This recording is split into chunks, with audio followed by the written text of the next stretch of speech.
Oke, assalamualaikum warahmatullahi wabarakatuh. Berjumpa lagi bersama kami Omah Gede Motor. Pada kesempatan kali ini kami akan berbagi informasi poin-poin apa saja yang perlu kita cek ketika kita mendapatkan masalah Yamaha Mio yang mogok atau berebet-berebet atau seperti kehabisan bensin. Oke, poin-poin apa saja yang bisa kita cek? Simak videonya sampai habis.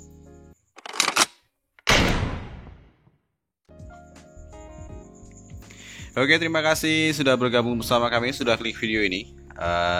Saya ingatkan dulu ya, bagi yang belum subscribe boleh diklik tombol subscribe-nya, dan juga nanti dikasih like, juga komen di bawah, share agar banyak orang jadi tahu informasi ini, banyak orang yang terbantu, seperti itu ya.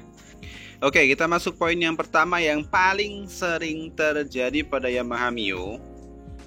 Biasanya itu seperti kehabisan bensin, atau ya bukan seperti, memang kehabisan bensin ya. Karena selang yang ini, ini selang ini nih, selang ini menuju ke ais. Nah, ais itu yang ini, tuh hitam-hitam itu. Nah, ini tuh namanya ais. Dan juga dia menuju ke vakum, keran vakum yang ada di tangki sana. Nah, itu kelihatan kan? Nanti saya edit, saya kasih panah biar tahu. Ya, di sana itu ya. Itu biasanya dia patah. Nah, patah di sini. Patah di sini. Atau juga patah atau lepas pada bagian ini. Nah, ini ada 3 nih. Yang satu cabang ke situ, yang satunya cabang ke sana. Nah, cabang ke sana. Nah, itu biasanya dia patah, sehingga sedotan yang terjadi atau hisapan yang terjadi itu nggak maksimal, mengakibatkan bensin yang mengalir dari tangki menuju ke karburator itu juga nggak maksimal. Pada waktu tertentu, bensin yang ada di tampungan karburator itu menjadi habis atau berkurang, sehingga motor berebet-berebet karena kehabisan bensin. Itu poin yang pertama ya. Poin yang kedua masih seperti ini, seperti poin yang pertama, masih mirip seperti poin yang pertama, namun ini disebabkan karena ais yang rusak. Ais yang rusak ini mengakibatkan ketika selang ini dihisap oleh kompresi yang ada di ruang bakar. Nah, ais ini nggak mau terhisap, sehingga seperti anginnya itu bablas gitu, bablas anginnya. Nah, nggak kehisap karena sistem yang ada di dalam ais itu rusak. Oke, caranya bisa kita perbaiki. Bagaimana cara memperbaiki ais? Bisa dicek di bagian atas video, nanti saya kasih linknya di atas video ya. Atau juga cara simpelnya, bisa kita lepas bagian ini. Nah, bagian ini kita lepas, itu yang ada di ujung sana ya. Yang ada di ujung sini itu kita lepas. Nah, pada lubang ini kita kasih gotri atau pelor. Nah, pada bagian ini kita kasih pelor, sehingga ini menjadi buntu dan selang ini fokus menjadi hisapan hanya untuk keran vakum bensin yang ada di sana, sehingga airnya tidak berfungsi. Namun ada efek sampingnya. Efek sampingnya biasanya busi gampang hitam, tapi ya nggak terlalu ngefek juga sih. Oke, itu poin yang kedua dan cara menyelesaikannya. Oke, kita masuk poin yang ketiga. Poin yang ketiga itu adalah kabel massa. Nah, bisa kita lihat di sini kabel massa untuk Yamaha Mio itu terdapat 2 kabel. Yang pertama itu adalah kabel yang besar. Kabel yang besar ini menuju ke dinamo starter atau motor starter. Lalu yang kecil ini dia menuju ke massa CDI. Nah, ini kabelnya. Kabel yang dari sana tadi, dari atas sana, dari sini dia akan menuju ke bawah sini. Nah, ini yang paling sering terjadi. Poin yang ketiga itu yang ini. Nah, ini lepas atau terjadi fong, ada fong atau putus di dalam, kabelnya itu putus di dalam, sehingga terjadi putus nyambung ketika motor dipakai berjalan. Nah, ini ya, putus nyambung seperti itu, sehingga aliran arus listrik itu tidak stabil. Nah, itu mengakibatkan dia berebut. Itu poin yang ketiga. Oke, kita masuk poin yang keempat. Poin yang keempat ini sangat amat jarang terjadi. Oke ya, tapi nggak apa-apa. Sekalian kita cek, mumpung kita bongkar, kita cek poin yang keempat. Ini adalah soket spool dan juga soket pulser. Nah, ini yang putih ini pulser, dan ini adalah soket spool. Kita bisa cek di bagian ini apakah ada terjadi terbakar atau tidak. Nah, biasanya kalau ini rusak, ini akan terjadi gosong hitam pada salah satu bagian ini, khususnya untuk kabel yang putih atau yang hitam. Ini masa yang hitam, kalau putih ini untuk spool pengisian. Atau juga terjadi ngefong pada bagian soket ini. Dua soket ini kita cek, ada yang ngefong atau enggak, ada yang terbakar atau enggak. Kalau ada yang terbakar, bisa kita pastikan pasti ada sesuatu yang salah. Kita bisa cek and recheck selanjutnya menuju ke spool yang ada di sana. Oke ya. Tapi kalau nggak masalah seperti ini, nggak masalah kan?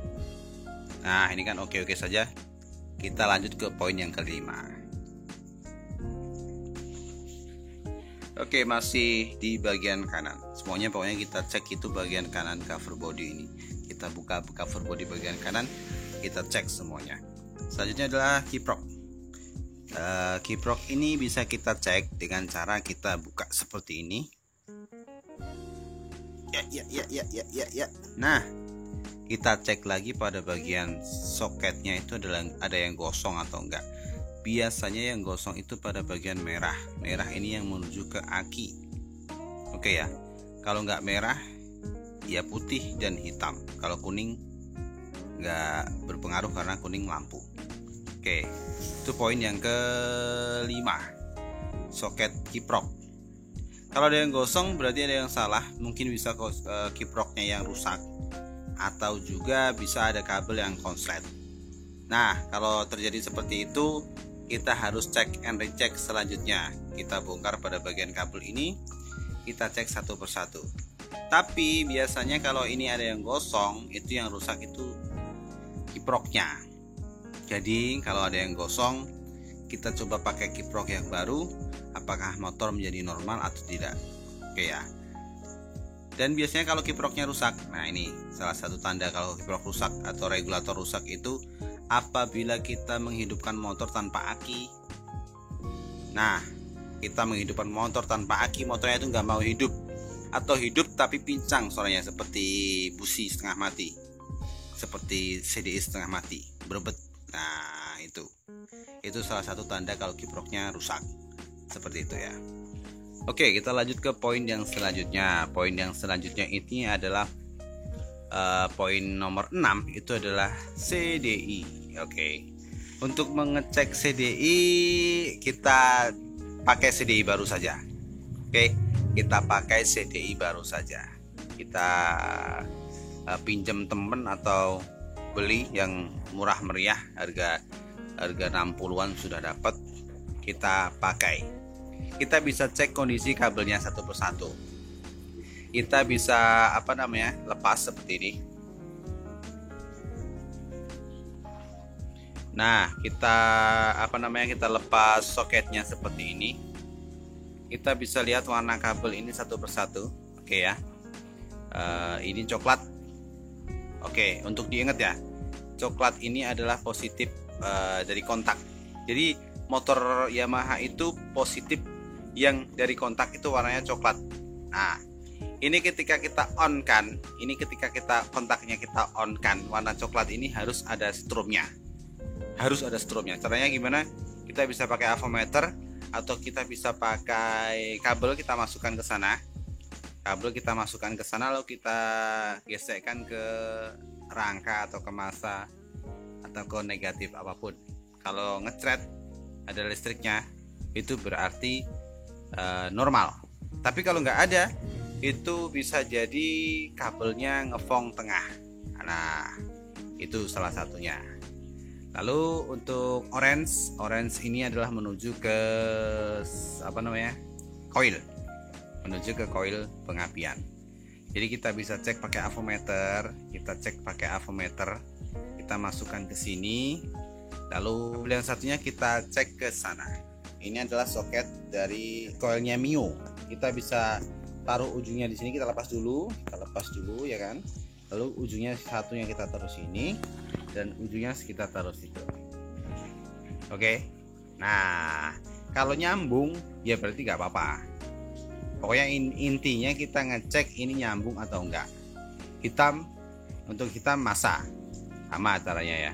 Kita taruh di sini satunya kita taruh ke bodi atau ke rangka atau ke masa apapun yang ada di motor, bisa ke aki, masa aki juga bisa. Nah, untuk kabel yang putih ada garis merah dan juga putih bergaris biru ini hubungannya sama ini. Nah, kita juga bisa cek satu persatu seperti biasa. Oke, itu ya. Kita masuk poin yang terakhir. Poin yang terakhir ini adalah kunci kontak. Nah, tapi untuk kunci kontak ini bisa kita prediksi dari awal. Tandanya itu adalah dia ketika kita gerakan setirnya, maka speedometer itu nyala, kita goyangkan lagi mati, kita goyangkan nyala mati seperti itu. Itu bisa kita pastikan bahwa kabel kontak yang ada di belakangnya sana kita bongkar dulu ya. Kita bongkar bagian depan, panel depan itu kita bongkar. Kita bisa melihat ini kabelnya itu biasanya ngefong atau solderannya putus, solderannya lepas. Itu bisa kita perbaiki. Dan salah satu tandanya selain kita goyang-goyangkan, ketika kita ketemu jalan yang tidak rata, yang geronjal-geronjal seperti itu, dia akan meledak-ledak biasanya. Karena listriknya itu nyambung putus seperti itu. Nah, itu poin yang terakhir ya, poin yang ketujuh. Poin yang terakhir. Oke, terima kasih bagi teman-teman semuanya yang sudah menonton video ini dari awal sampai akhir. Nah, semoga bermanfaat. Jangan lupa sekali lagi saya ingatkan subscribe bagi yang belum, like, komen, dan juga share video ini biar banyak orang yang terbantu. Oke, biar nggak cuma kamu saja yang terbantu, biar banyak orang yang terbantu bisa menyelesaikan masalah khususnya untuk Yamaha Mio. Oke. Terima kasih sudah menonton. Sekali lagi, assalamualaikum warahmatullahi wabarakatuh. Omah Gede Motor.